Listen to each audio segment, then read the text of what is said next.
नमस्कार।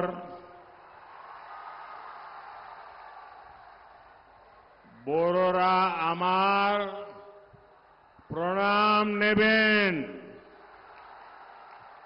छोटोरा भालोबासा जलपाईगुड़ी के आराध्य देवता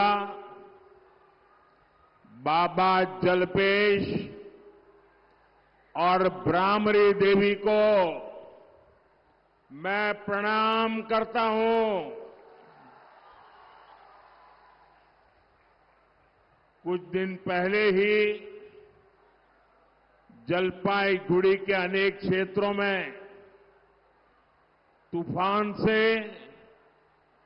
जान माल का भारी नुकसान हुआ है। जिन्होंने अपनों को खोया है उनके प्रति मैं संवेदना व्यक्त करता हूं। मैं घायलों के जल्द ठीक होने की कामना करता हूं। भाइयों और बहनों, आज पूरे देश में, पूरे बंगाल में एक ही गुंज सुनाई दे रही है। फिर एक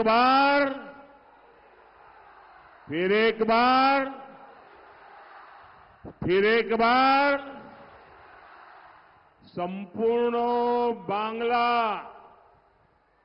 संपूर्ण बांग्ला बोलছে आबार एक बार जलपाईगुड़ी ने भी तय कर लिया है कि 19 अप्रैल को जयंत रॉय जी को रिकॉर्ड वोटों से जिताएंगे। साथियों, ये चुनाव सिर्फ एक सांसद चुनने का चुनाव नहीं है। ये सशक्त भारत के लिए एक सशक्त सरकार बनाने का चुनाव है। जितनी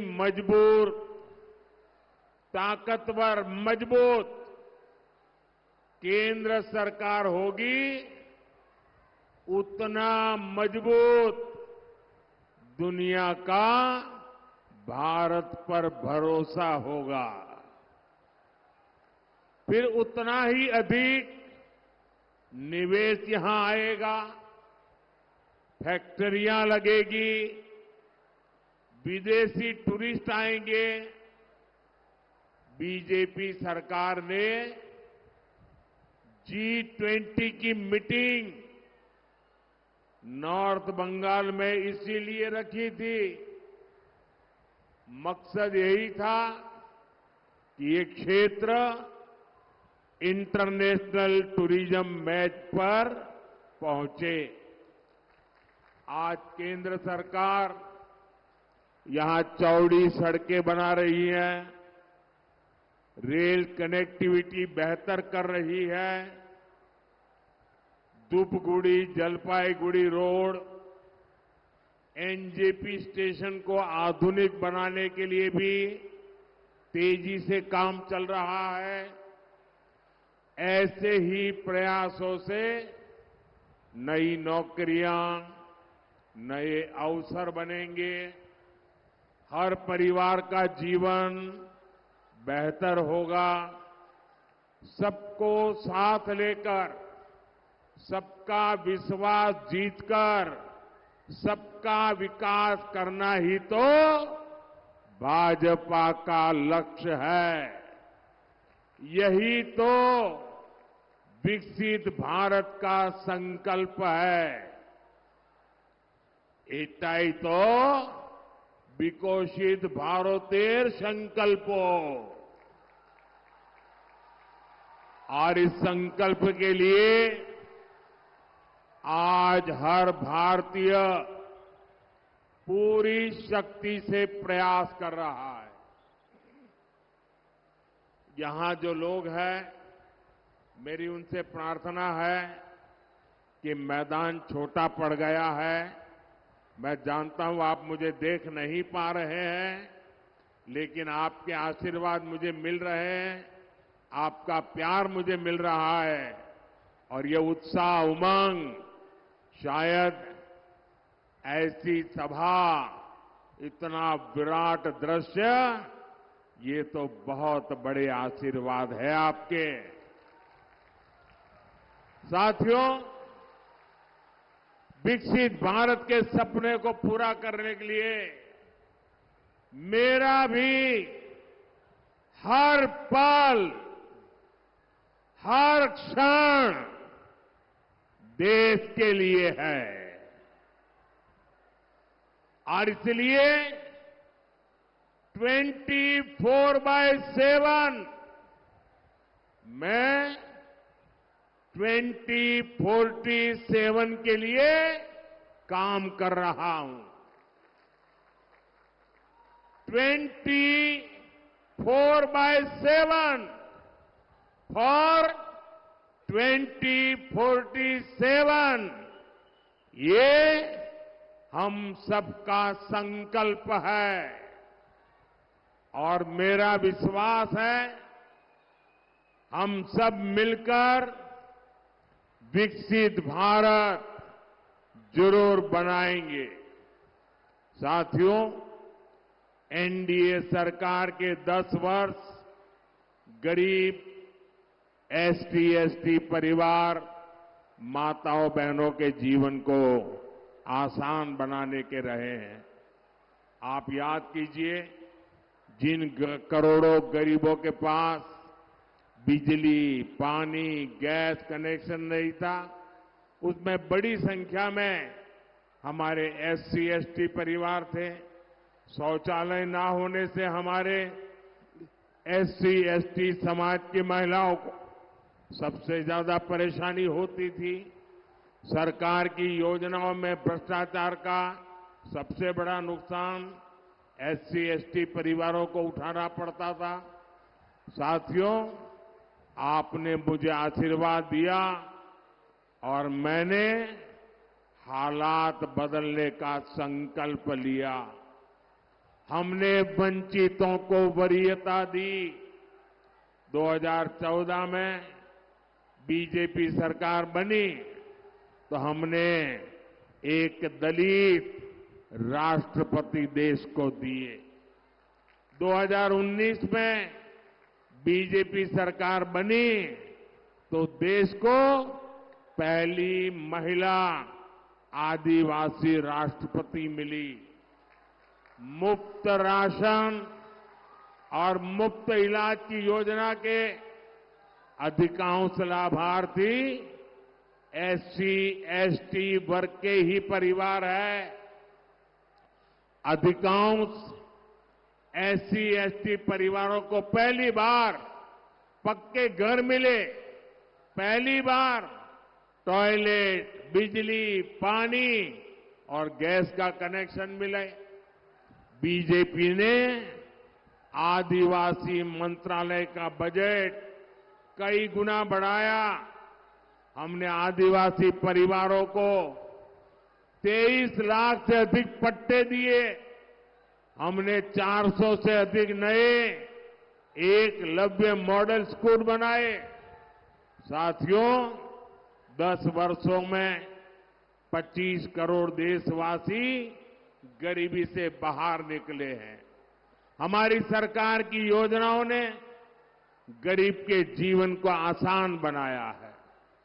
हमने गरीब का स्वाभिमान लौटाया है, उसका गौरव बढ़ाया है और मोदी ने 10 साल में जो विकास कार्य किया है वो तो सिर्फ ट्रेलर है, ट्रेलर।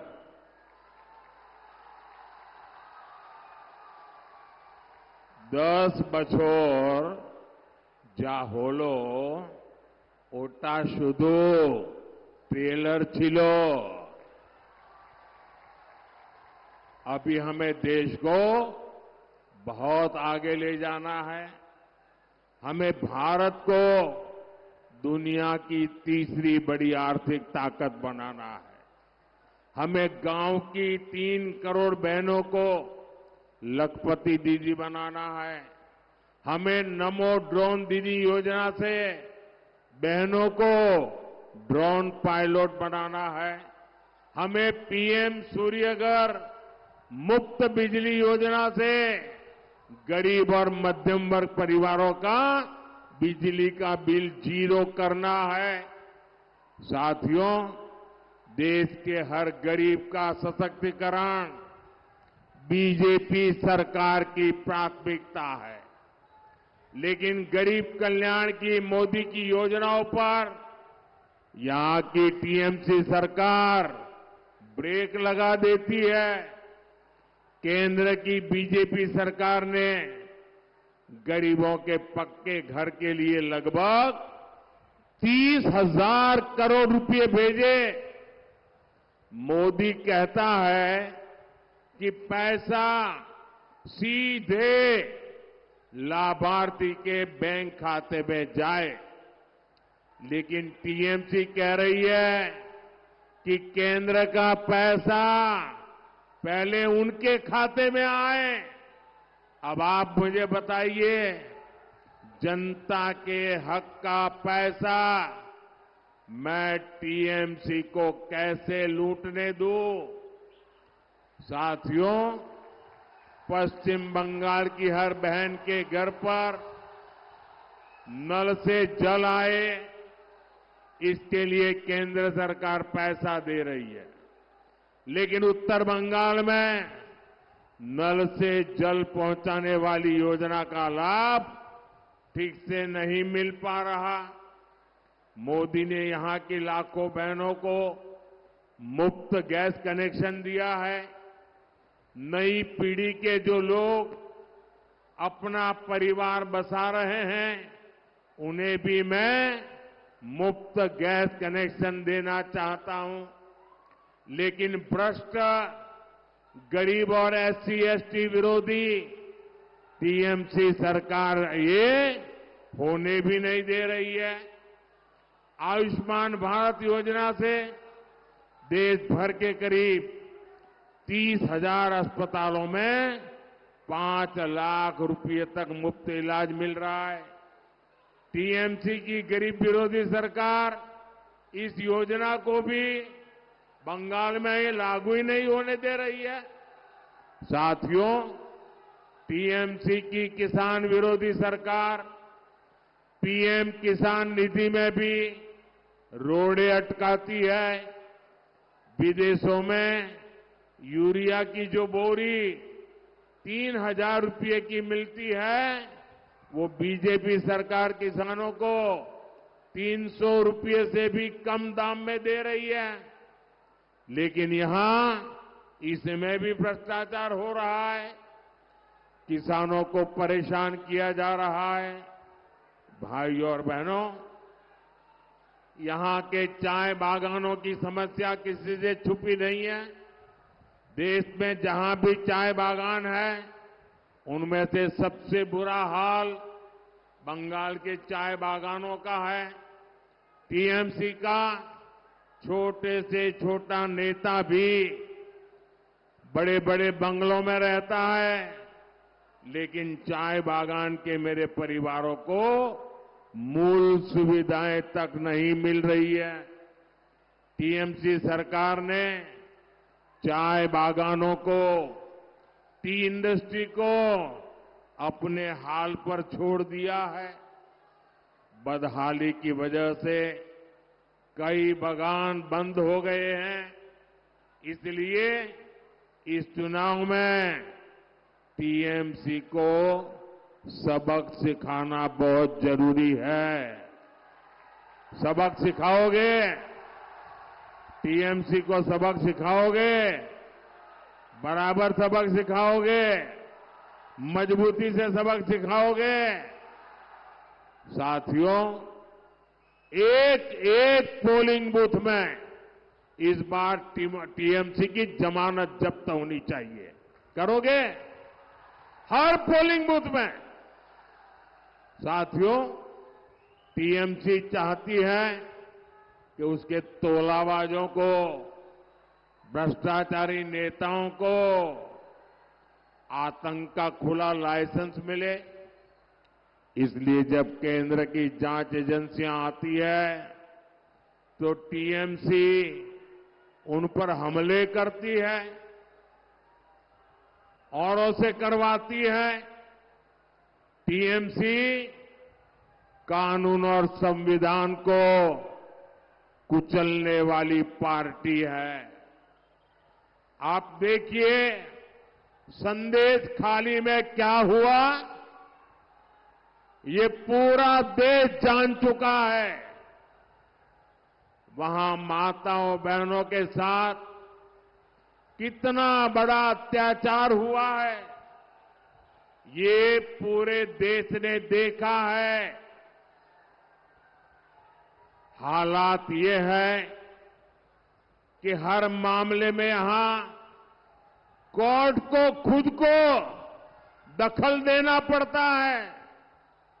यहां हर तरफ टीएमसी के सिंडिकेट का राज है। लोग अत्याचार सहने को मजबूर है। आप मुझे बताइए, क्या संदेश खाली के अपराधियों को कड़ी से कड़ी सजा होनी चाहिए?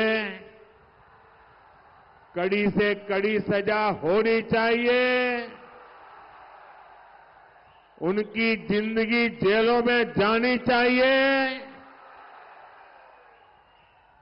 क्या राशन घोटाला और टीचर भर्ती घोटाला करने वालों को सजा मिलनी चाहिए कि नहीं? सजा मिलनी चाहिए कि नहीं? मैं आज बंगाल की धरती से गारंटी देता हूं, ये जिन लोगों ने भ्रष्टाचार करके पैसे जमा किए हैं ना, ईडी ने करीब 3,000 करोड़ रुपया उनका संपत्ति और सारी चीजें अटैच करके रखी हुई है। 3,000 करोड़ रुपया।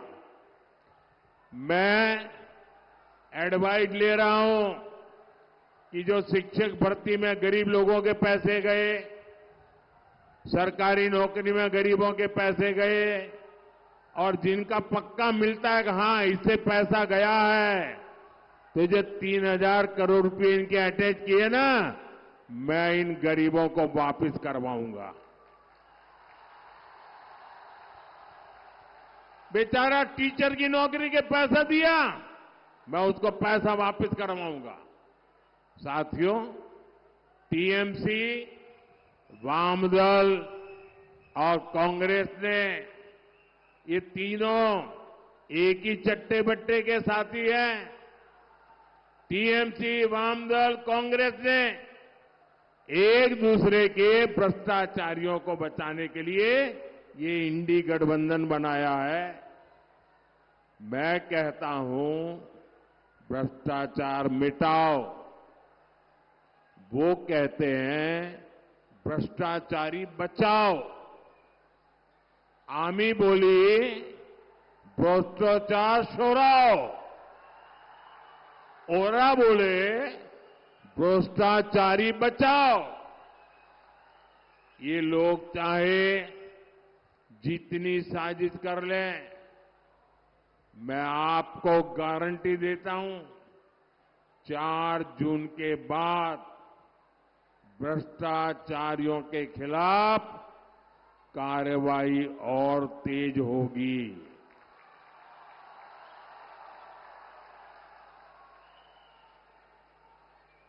आप मुझे बताइए, इस देश में से भ्रष्टाचार जाना चाहिए कि नहीं जाना चाहिए?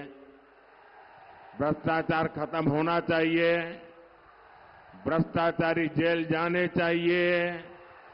टीएमसी का भ्रष्टाचार जाना चाहिए, ये मोदी की गारंटी है।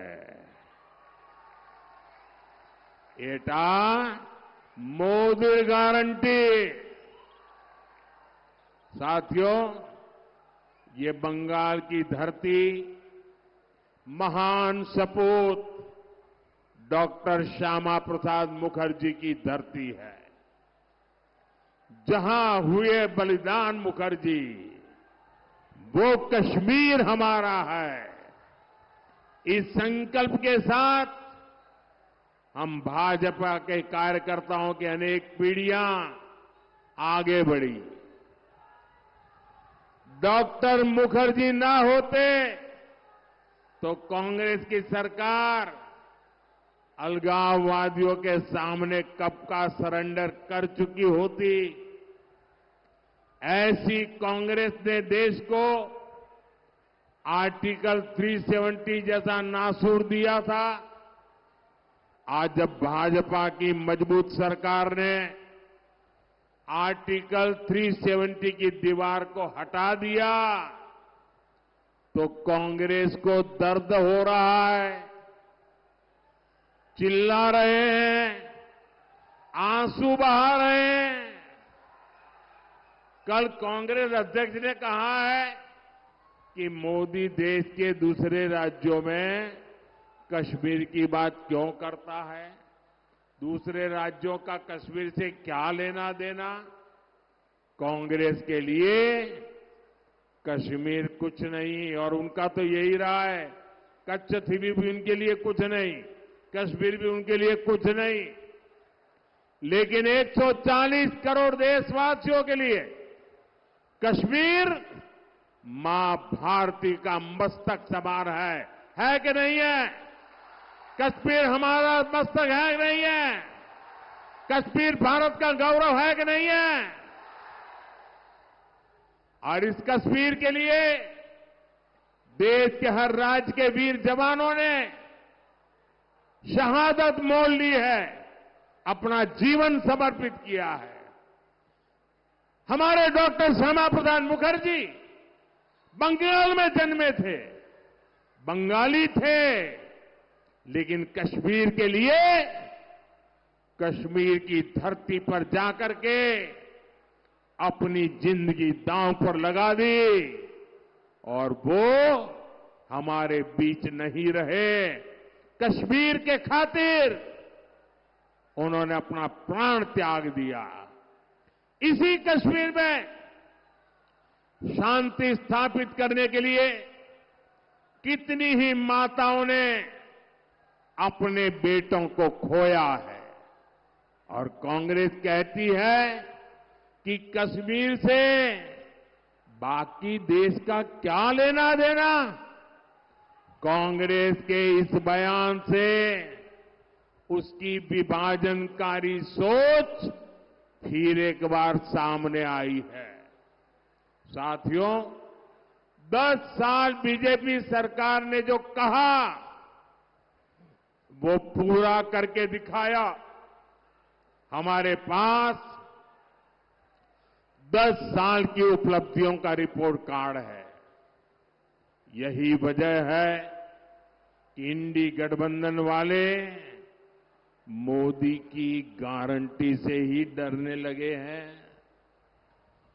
ये अब कहने लगे हैं कि मोदी को गारंटी देने से मना करो। झूठ और धोखे पर टिकी इंडी गठबंधन के पास तो ना नीति है, ना कोई सिद्धांत। ये क्या गारंटी देंगे? ये मोदी है जो गारंटी देता है, और वो है जो गाली देते हैं। साथियों, आपको 19 अप्रैल को निडर होकर अपने बूथ पर कमल छाप पर वोट डालना है। आपने भय पाबेन ना, पद्दो फूले भोट दिबेन। और आप मेरा एक काम और भी करना, घर घर जाना और हर घर में कहना कि मोदी जी आए थे और मोदी जी ने आपको प्रणाम भेजा है। कह देंगे, घर घर बता देंगे। मेरे साथ बोलिए, भारत माता की, भारत माता की, भारत माता की। बहुत बहुत धन्यवाद।